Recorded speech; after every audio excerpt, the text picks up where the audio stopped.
Alright, so I was saying, one floor to go. Let's head on up. Here's the first floor store we can see. Let's go in and see what we can find. Another Trowbog! Ha! Got it that time! And there's another level up. Oop. Here's another Trowbog. Haha! So I guess a few other things I should go over. First of all, I kind of actually, first of all, here's the last of the hiding kids, which means we now get a new candy pail. In this case, it's a tote bag. Or actually, no, it's bigger than a tote bag. It's an actual pumpkin pot. Oh, look at that. How cute.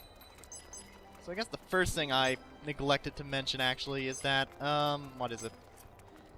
I kind of glimpsed over how good the ninja really is. Or, well, more like... Give me a second to collect my thoughts here. I kind of only really said he's really good for attack, and that's true.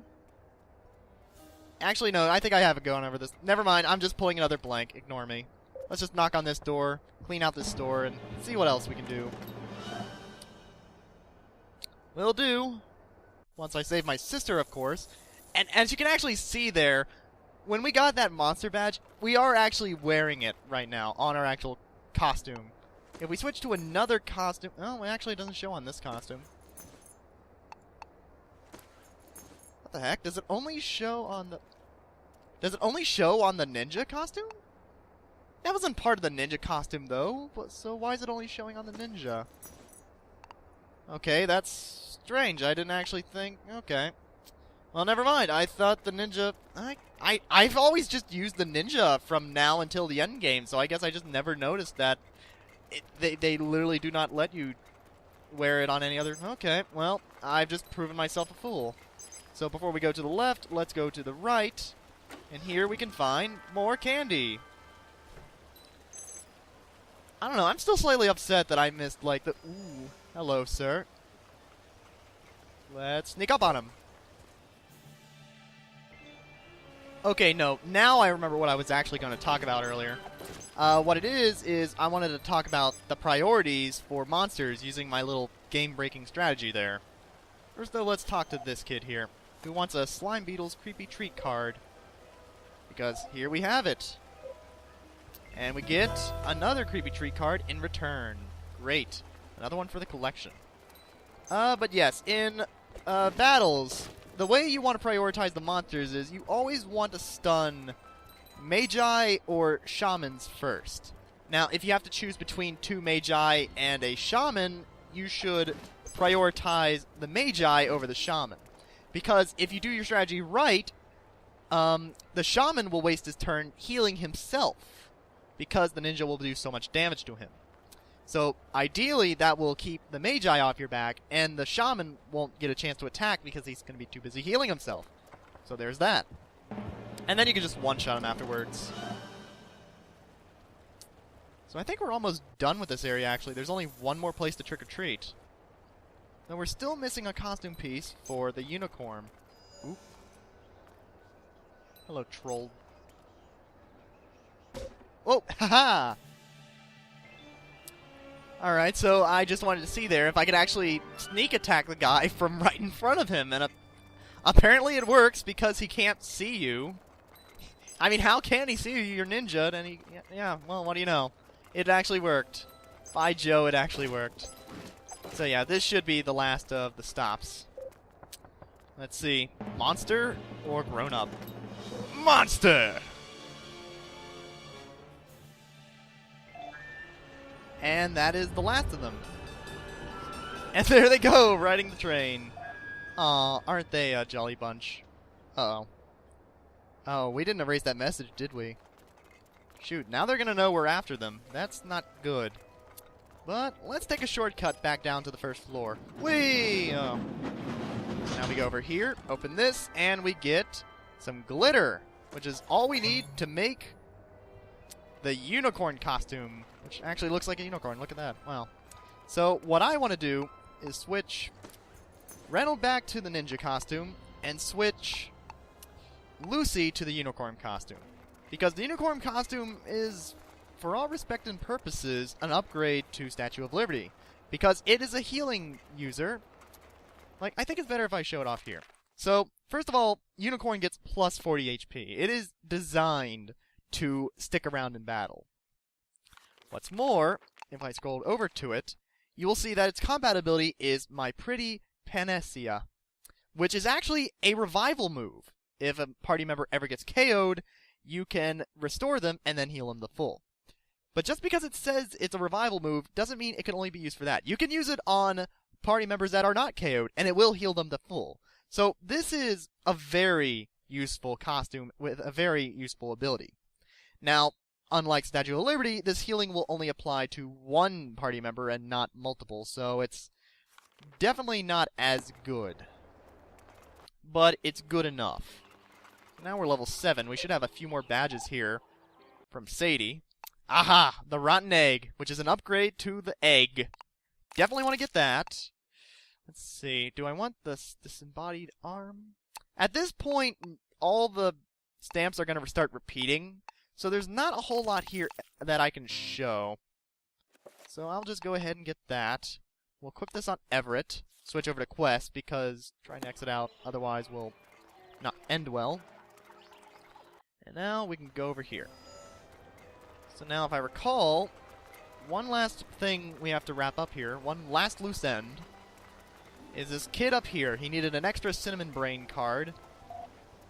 And we should have one now. Now we get a Gummy Water card. Nice. Let's just take a look at our collection so far. So we got the first pages. We are missing one from this page, but I think we'll get it either soon or in the next area, so we shouldn't have to worry about it. We'll definitely have all the cards by the end of the game. I'm pretty sure of that. Oh, I guess one thing I should point out that I'm kind of confused by. Some costumes will be sorted by either ranged attack or melee attack. I don't think it matters one way or the other what it means. I really don't think it matters. I mean, correct me if I'm wrong, because I don't know this game as well as some other people probably do. But pretty sure there's no real difference between ranged and melee, aside from the fact that, well, visuals. So with that, actually I'm going to save it this one, because it's, like, about 5 feet closer to where I want to be. So, we are just about done with this area. All we have to do is go to the Mother Lode Emporium and get on out of here. So let's head on over. And here we are. We finally reached the Candy Emporium. We finally found the Mother Lode! That is a good question, Everett. Why could they need all this candy? No, that's a bad idea, Lucy. I mean, maybe they do need to eat candy to survive, but what if they have acid blood? Do you really want to cut one of them open and get sprayed with acid blood? Oh, hey, look, it's Ren! We finally found her! Our costume quest is at an end! Aww. So, I will say this much. I don't like the ninja costume for cutscenes because it does kind of hide Reynolds' facial expressions. What's that sound I'm hearing in the background? What the? I'm sorry, that's Mexel? What the heck is he riding on? It looks like a little kitty dozer of some sort. Well, it looks like they've gotten the last of the candy. Yeah, we can't let them get away with this. That candy belongs to the kids! And the people who have the money to buy it. Yes, I think we could take you on in your little dozer. I mean, look at that tiny little thing. I could probably kick it over. That's how pathetic it is. Who the heck's Big Bones? It must be a scary guy if they're afraid of him. Well, it looks like we have a fight on our hands.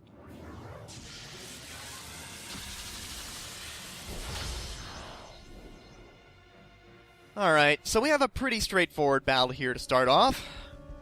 Simple battle between a Trowbog Bruiser and a Trowbog Grenadier. So, we'll deal with this the same way we've dealt with all enemies up to this point. We'll start off with Reynold attacking one of them. We will stun them using Everett. Egg on his face. And then we'll stun the other one with toilet paper. And that's pretty much it. Nothing to worry about from these level 8 enemies. Man, you'd think for level 8 enemies they'd be a little harder.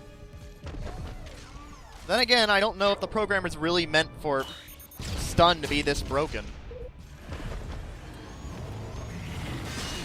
What the? What do you mean we made you do this? You did it? And one of those guys was your family? What? You didn't even know which one?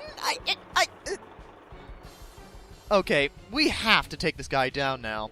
So it's now time to fight Metzel himself. Man, though, look at that HP. Good news is, it will go by a lot faster than you think. So, first rule as always, you can't stun bosses. I'm just showing it off here just to make a point. So, notice that Reynold is right now talking about how he wishes he could disappear. Well, what it is that Metzel has a 2-turn charge-up move. And it hurts a lot. You want to make sure that the character he is targeting is either shielded or vanished when he uses it. So you'll get warned 2 turns in a row, just like this. And then this is when you need to either use the Knight's shield ability, or we use the ninja's special move here, the Kitsune Shroud. We'll use it on Reynolds since he's the one being targeted. And this means that he will now have a 100% dodge rate for the next turn. Now, because it's a 2-turn charge-up, make sure you don't use it a turn early, because it will wear off and you'll be in trouble unless you happen to have the Knight in the battle as well. But since Reynolds is now safe, let's go ahead and just keep attacking Metzel. Since we can't stun him, we'll just go ahead and have Lucy attack. Alright, so here comes the attack, and it misses. Now, if that actually hit, it would do about 160 damage. It hurts a lot.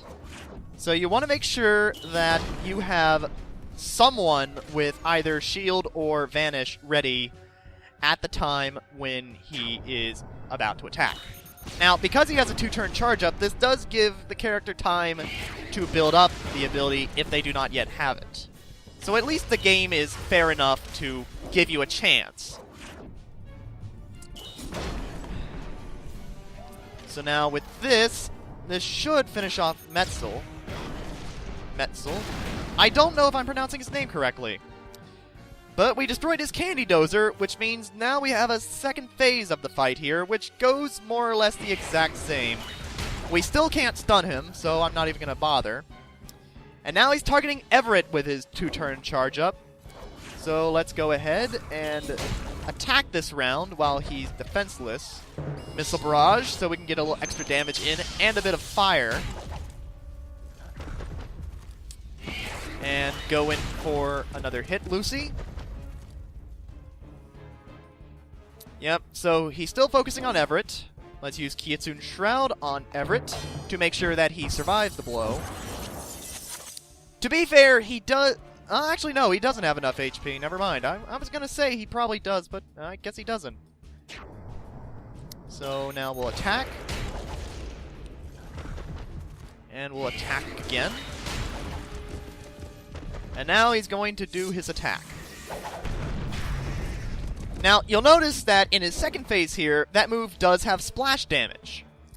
It will still hurt a lot on the one character, but everyone else will still take damage as well. Not that it matters, though, because we've pretty much got this battle in the bag. In fact, I think Lucy will actually be able to finish him off here. Yep, that did it. So that's the next boss down, and we actually got another stamp out of that. Hooray! What about the guy who was your family, the cousin or whoever? Nephew? I actually forgot who he was. He was such a forgettable character, that nephew family member. Oh, it's Dorsilla again. And he's gone. She killed him. Hooray! Your attitude is a good start. What do you mean? What unforgivable things? Uh-oh. Yeah, think about what you're doing. Please, think about what you're doing. Okay, that's completely out of context. Totally inadmissible. Oh, Ren, no. Yeah, like 1 hour younger. Or 2 now. Uh-oh. Wait, what do you mean we're all... Hey, stop. Stop with the floaty powers. No floaty powers. Wait, candy quota. Oh, no, no, no, no, no, no. You're not turning us into candy. No. Oh, we are in trouble. Alright, so where are we now? Yes, I can see we're in the middle of a thicket, Lucy, but where exactly is this thicket? Whoa, that's a pretty scary portal. Hey, wait a minute, where is Ren? And our costumes! Oh no, you can't burn our costumes! We need those in order to trick-or-treat! And to fight! Besides, do you know how much effort we went through in order to get most of those costumes? Repugia. Is that where these monsters are from? By the way, hi, Mr. Crowman, who looks really weird with shoes on his feet. I don't know. Something about crows wearing shoes on their crow feet is just weird. Alright, so I could just bust out of here right away, but it's more interesting to stick around for a bit, because we get some interesting dialogue from these kids if we stick around. So what would Captain Starblazer do in this situation? Well, we don't have impulse blasters, or robo-reinforcements, or an orbital battle base. So we're kind of in a bad spot then. Oh, well, apparently Lucy isn't a fan of the pseudoscience. Aw, poor Lucy. Oh, and what's your idea, Reynold? Yeah, they'll just break with a simple candy tail smack. So, there we go. Let's get out of here. Uh-oh, they've noticed. Dead end, where do we go? Hit the sign. Well, nothing to lose. Let's do it! Geronimo!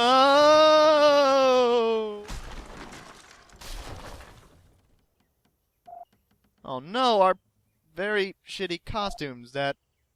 Why would this put us at a disadvantage? Wouldn't it have been more disadvantageous to be dressed up as candy in a battle?